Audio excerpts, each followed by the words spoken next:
আসসালামু আলাইকুম সুপ্রিয় দর্শক, দেশ এবং দেশের বাইরে যে যেখান থেকে প্রিয় বন্ধু প্রিয়চার অনুষ্ঠানে চোখ রেখেছেন সবাইকে জানাচ্ছি আন্তরিক ভালোবাসা এবং শুভেচ্ছা। সুপ্রিয় দর্শক, আজকে আপনাদের মাঝে আরও একজন অবসরপ্রাপ্ত শিক্ষককে হাজির করেছি, যিনি দীর্ঘদিন যাবৎ সমকাল মাধ্যমিক বিদ্যালয়ে শিক্ষকতা করেছেন জাতপুর, তালা, সাতক্ষীরা। আমরা সেই স্যারের কাছে এসেছি, বাবু উজ্জ্বল কুমার সরকার স্যারের কাছে। তো এই অবসর সময়ে স্যার কেমন আছেন, কী অবস্থায় আছেন, কিভাবে অবসর সময়টা কাটাচ্ছেন, সেটাই আজকে আমি আপনাদেরকে জানাবো। স্যার নমস্কার। স্যার নমস্কার। ভালো আছেন আপনি? ভালো আছেন? হ্যাঁ ভালো আছি। স্যার আপনার শরীরের অবস্থা এখন কেমন আছে? শারীরিক অবস্থা মোটামুটি ভালো আছি, কিন্তু অবসর সময়টা কাটতেছে না ঠিক মতো আর কি। কেন, কি হচ্ছে, কি সমস্যা? এই কাজ নেই, কর্ম নেই, কিছু নেই, এইভাবে কাটতেছে। তারপরে অবসরপ্রাপ্ত শিক্ষক, আমরা যারা শিক্ষক আছি, এই দুর্বিষহ জীবনযাপন পালন করতে হচ্ছে। নেই অর্থ, নেই টাকা পয়সা, অবসর সময় বেতন নেই, করি না। আগে দীর্ঘদিন চাকরি করেছি, সেই বেতন করি নেই এখন। তারপরে আমরা অবসরে আমি প্রায় 8 মাস অবসরে গেছি, যে এখন সরকারের কোনো টনক নেই যে আমাদের কিছু, আমরা যে অবসর ভাতাটা পাবো, সরকার আজীবন তো আমাদের এই বিষয়ে কোনো চিন্তা ভাবনা নেই, করতেছে না। এর জন্য আমরা খুবই দুর্বিষহ জীবনযাপন করতেছি, অর্থনৈতিক সংকটে আছি। তো স্যার আমরা আসছি বাংলাদেশ ডিজিটাল টিভি থেকে। আমরা একটা অনুষ্ঠান করি যে অবসরপ্রাপ্ত শিক্ষকদের অনেক ছাত্রছাত্রী আছে, আপনার বহুত ছাত্রছাত্রী আছে। আপনার আচ্ছা, অনেক শিক্ষকতা যখন করেছেন আপনার হাত ধরে কিন্তু অসংখ্য ছাত্রছাত্রী মানুষের মতো মানুষ হয়েছে। তো অনেক ছাত্রছাত্রী আছে, আপনাকে দেখতে চাই যে আমাদের সেই উজ্জ্বল স্যারটা কেমন আছে, আমরা একটু জানতে চাই, দেখতে চাই। তো সেই উদ্দেশ্যেই কিন্তু আমাদের আজকে আসা। তো আপনার যে সকল ছাত্র বা ছাত্রীরা ছিল তাদের কথা এখন আপনার মনে পড়ে? হ্যাঁ, অনেক ছাত্রদের মনে পড়ে। আপনার প্রিয় কোনো ছাত্রছাত্রী আছে? তা তো অবশ্যই থাকবে, তা না থেকে পারে? একটু বলেন তাদের নাম। আমার প্রিয় ছাত্র ছিল মণিমোহন ঘোষ, সে এখন সরকারি ডাক্তার, এমবিবিএস ডাক্তার। সে পেশায় ডাক্তার করে এবং সরকারি হাসপাতালে আছে এখন। সে খুব প্রিয় ছাত্র ছিল। এমন ছাত্র ছিল যে তার বই না হলেও সে পড়া করতে পেত, বই ছিল না তারপরে সে পড়া করতো এবং সে সবসময় ক্লাসে একরোল থাকতো, সবসময় থাকতো। এই যে সকল ছাত্রছাত্রী আছে যারা অনেক বড় বড় অফিসার হয়েছে, সবাইকে আপনার খোঁজ খবর এখন রাখে কিনা জানি না, তবে মোটামুটি রাখার কথা আর কি। আমরা যেভাবে তাদের সাথে মেলামেশা করেছি, তাদের সাথে তাদের পাঠদান দিচ্ছি, তাদের যে স্নেহ ভালোবাসা দিচ্ছি, তাতে আমাদের কথা মনে রাখতেই হবে তাদের টাকার কথা। এই যে আমি যখন আসলাম, আমি দেখলাম যে আপনার বাসায় যখন আমি আসছিলাম, তখন আপনার বাসায় এসে আমি আপনাকে কিন্তু পাই নাই, দেখলাম যে আপনি মাঠে কাজ করতেছেন। তো একজন সুস্থ সবল মানুষই কিন্তু মাঠে কাজ করতে পারে। ঠিক। তো আপনার যে শরীরের অবস্থা, এখন যে বয়স হয়েছে, সেই হিসাবে কি আপনার মাঠে কাজ করা উচিত? মাঠে কাজ করা উচিত না, তবু ওই টুকটাক জমি জায়গা আছে তো দেখাশুনো করতে আর কি। আপনার ছেলে মেয়ে কয়জন? ছেলে মেয়ে, এক ছেলে এক মেয়ে। তাদের কি অবস্থা এখন? মেয়েটা বিয়ে দিয়েছি, আর ছেলেটা বিএসসি ইঞ্জিনিয়ার শেষ করে এখন চাকরি বাকরি নেই, এমনি আছে। আপনার পুরো সংসার এখন আপনি চালাচ্ছেন? হ্যাঁ। তো যাই হোক, আমরা চলে যাচ্ছি আপনার স্কুলের দিকে। স্কুল জীবনে আপনার মধুর কোনো স্মৃতি আছে যেটা একটু আমাদেরকে বলতেন, মানে মধুর স্মৃতি, যে স্মৃতি আপনার সবসময় মাথার ভিতর দোলা দেয়? হ্যাঁ, তা তো অবশ্যই। যখন স্কুলটা হয়েছিল তখন আমরা স্কুলের শুরুতেই আমরা ওখানে ছিলাম, মানে স্কুলটা আমাদের হাতেই সৃষ্টি, তাতে করে আমরাই প্রথমে এই স্কুলটা তৈরি করেছিলাম। 1985 সালে স্কুলটা তৈরি করেছিলাম। তাতে আমাদের উদ্যোক্তা ছিলেন উত্তরণ পরিচালক শহীদুল ইসলাম সাহেব।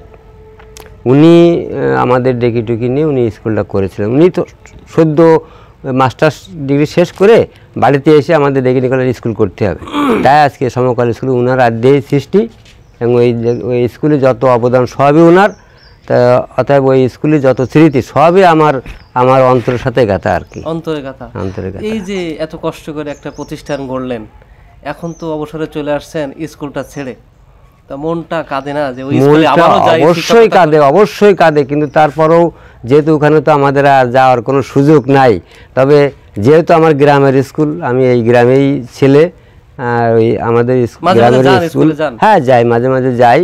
আজ অসংখ্য ছেলে মেয়ে আছে, তাদের সঙ্গে দেখা হয়। আর শিক্ষকরা আমাদের খুবই ভক্তি শ্রদ্ধা করতো আর কি। এখন যে সমস্ত শিক্ষকরা আছেন আর কি, তারা খুবই ভালো এবং তারা আমাদের খুব স্মরণ করে। আর মাঝে মাঝে ফোনও করে, সবার ফোন নাম্বার আছে, ফোন করে স্যার কেমন আছেন, যেটা আমরা খুব একটা ভালো পরিবার হিসেবে ছিলাম স্কুলটা। আর আমাদের স্কুলটা হলো তালা উপজেলা না, সাতক্ষীরা ডিস্ট্রিক্টের মধ্যে একটা অন্যতম স্কুল, নাম করা সমকালে নাম বললে সাতক্ষীরা ডিস্ট্রিক্টে সবাই চেনে, তেমন একটা স্কুলে আমি শিক্ষকতা করেছি আর কি। স্যার আপনার তো শৈশবকাল ছিল, ছোটবেলা, এই শৈশবকালটা কি খুব কষ্টে কেটেছে, মানে পড়াশোনা যে কি খুব কষ্ট করেছেন নাকি? না, আমি পড়াশোনায় বেশি কষ্ট করিনি, যেহেতু আমাদের একটু আর্থিক অবস্থা ভালো ছিল, সেই দিক দিয়ে আমি অর্থনৈতিক সংকটে ছিলাম না সেই সময় আর কি। পড়াশোনা করতে যে কোনো বাধাবিঘ্ন হয়েছে আপনার? না, পড়াশোনা করতে যে কোনো বাধাবিঘ্ন হয়নি, স্বাভাবিক কায়দায় পড়াশোনা শেষ করেছিলাম। আপনার এসএসসি কোথায় পাস করছেন? এসএসসি পাস করেছিলাম আমি সুভাষিনী হাই স্কুল থেকে। Subhashini high school. এইচএসসি করেছিলাম চুকনগর মহাবিদ্যালয় থেকে। তারপর কি ডিগ্রি করেছেন? হ্যাঁ, ডিগ্রি করেছি আমি ডুমুরিয়া কলেজ থেকে। তারপরে এসে শিক্ষকতা করছেন। এই যে এত পেশা না, ডিগ্রি করার আগে আমি শিক্ষকতা করেছি, হ্যাঁ, তারপর আমি ডিগ্রিটা পরে করে নিয়েছি। পরে করেছেন। এত পেশা আছে, কেউ বা ডাক্তার হয়, কেউ বা ইঞ্জিনিয়ার হয়, কেউ বা উকিল হয়, কেউ বা ব্যারিস্টার হয়, অনেকে কিন্তু অনেক কিছু হতে চায়।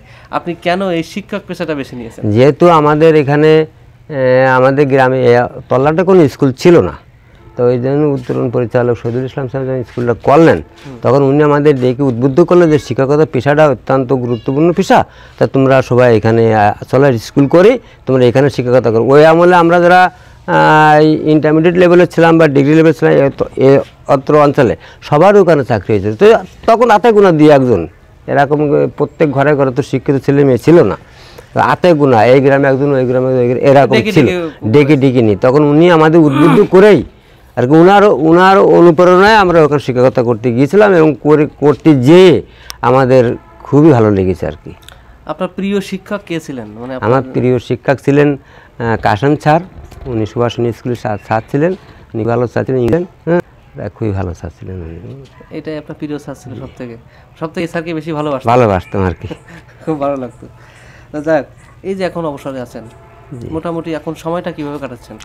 সময়টা কিভাবে কাটবে, ওই সারাদিন সকালে দুটো খাওয়া দাওয়া করে একটু বাজারের দিকে যাই, তারপরে একটু মাঠের দিকে একটু যাই, মাঠের টুকটাক জমি জায়গা আছে তাই দেখাশুনো করে ডিউটি বেড়া, আর তাছাড়া আর কি, আর তো কোনো কাজকর্ম নেই করে, একেবারে অবসর।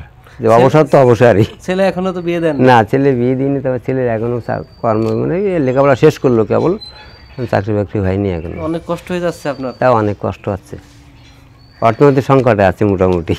যাক স্যার, আমরা আসছি বাংলাদেশ ডিজিটাল টিভি থেকে, আপনার অসংখ্য ছাত্রছাত্রী আপনাকে দেখতে চাই, সেই উদ্দেশ্যে কিন্তু আমাদের আসা। তো আপনার ছাত্রছাত্রী কিন্তু সবাই এই মুহূর্তে আপনাকে দেখতেছে, আর আমরা যে অনুষ্ঠানটা সাজিয়েছি অসংখ্য ছাত্র আপনাকে দেখতেছে, তাই কেমন লাগতেছে এই অনুষ্ঠানটা আপনার কাছে?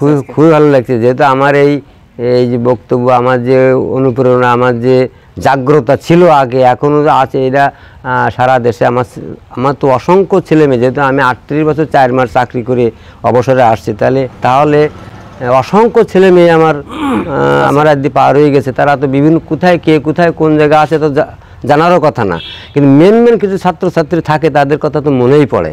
হ্যাঁ, প্রিয় ছাত্রছাত্রী কিছু থাকে, হ্যাঁ, মনেই পড়ে। যেমন আমার জীবনের একটা ঘটনা, দুটো ঘটনা। আমি একদিনকে একটা তথ্য আনতে গেলাম তালা উপজেলায় একটা অফিসে গেলে, এই যে পল্লী সঞ্চয় ব্যাংক গেলে, আমি ওই বারান্দায় বলতে পিয়ন টুন সম্ভবত মনে হয় যে এই তথ্যটাকে দিতে করে, আমরা তো দিতে পারবো না, দেখেন ছাড় আছে অফিসে।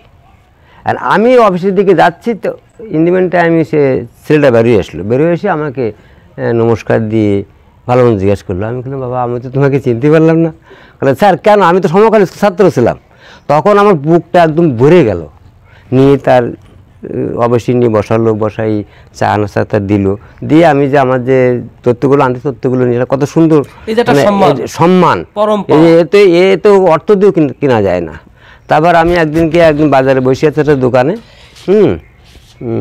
দোকানের সামনে বসে আছি, একটা ছেলে এসে দেখি মুখে ঠাড়ি, এই ছেলেটার আমি জীবন গড়ে দিচ্ছি এক প্রকার। তো ও সেনাবাহিনীতে, তো এসে তা 20-25 বছর পরে এসে আমার পায়ের দিয়ে সালাম করি, আমাকে নমস্কার দিয়ে ও বলে, স্যার ভালো আছেন? হ্যাঁ ভালো। আমি তো তোমাকে চিনতে পারলাম না বাবা। বলে, আমি অমুক স্যার, আমার জীবনটা স্যার আপনি তৈরি করে দিয়েছেন। শুনে আমার বুকটা একদম ভরে গেল। এরকম অসংখ্য ছেলে মেয়ে আছে, কিরা কে কোথায় আছে তো বলার কথা না, এরকম আর কি। যাই হোক স্যার, আপনার অনেক কথা শুনলাম, মূল্যবান কথা। আমরা দোয়া করি আপনার জন্য, আপনি যেন আরও অনেক দিন বেঁচে থাকেন আমাদের মাঝে, এবং আপনার অসংখ্য ছাত্রছাত্রী এই মুহূর্তে যারা দেখছেন আপনাকে, তাদের উদ্দেশ্যে কি বলবেন? ছাত্রছাত্রীদের উদ্দেশ্যে, সবাই কিন্তু দেখতেছে এখন আপনাকে। উদ্দেশ্য বলার বেশি কিছু নেই, তারপরেও বলতে হয় যেহেতু যেহেতু অনেক ছেলে মেয়ে আমাকে এখন দেখছে, ছাত্রছাত্রী, তারা আমাদের স্কুলে লেখাপড়া শিখে বিভিন্ন জায়গায় বিভিন্ন স্থানে কর্মক্ষেত্রে আছে, তারা সুস্থ থাকুক, ভালো থাকুক। আর আমি তাদের কাছে দোয়া আশীর্বাদ চাই যেন আমাদের বাকি জীবনটা সুন্দরভাবে কাটে, তাদের কাছে আমি আশীর্বাদই চাই। এই আর কি। তো স্যার, আপনি ভালো থাকবেন এবং সুস্থ থাকবেন। আপনাকে অসংখ্য অসংখ্য ধন্যবাদ। এবং আপনাকে অসংখ্য ধন্যবাদ, যেমন একটা মিডিয়ায় এসে আমার বক্তব্য নিয়ে গেলেন, সারা দেশে ছড়াই যাবে এই বক্তব্যগুলো, আমারও খুব ভালো লাগলো আর কি। অসংখ্য ধন্যবাদ স্যার, আপনি ভালো থাকবেন এবং সুস্থ থাকবেন, এবং আমাদের জন্য এবং আপনার সকল ছাত্রছাত্রীদের জন্য সবার জন্য মন প্রাণ খুলে দোয়া করবেন। অবশ্যই। এবং আমরাও আপনার জন্য দোয়া করি, আপনি যেন আরো অনেক দিন আমাদের মাঝে বেঁচে থাকেন। স্যার ভালো থাকবেন। নমস্কার স্যার। নমস্কার।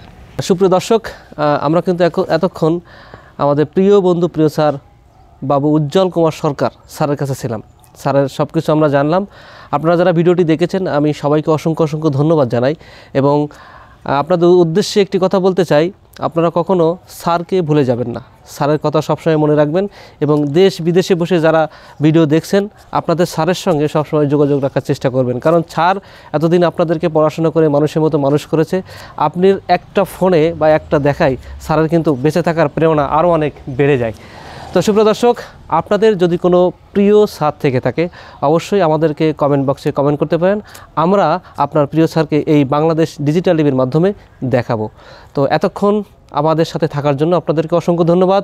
আপনারা সবাই ভালো থাকবেন, সুস্থ থাকবেন। আসসালামু আলাইকুম।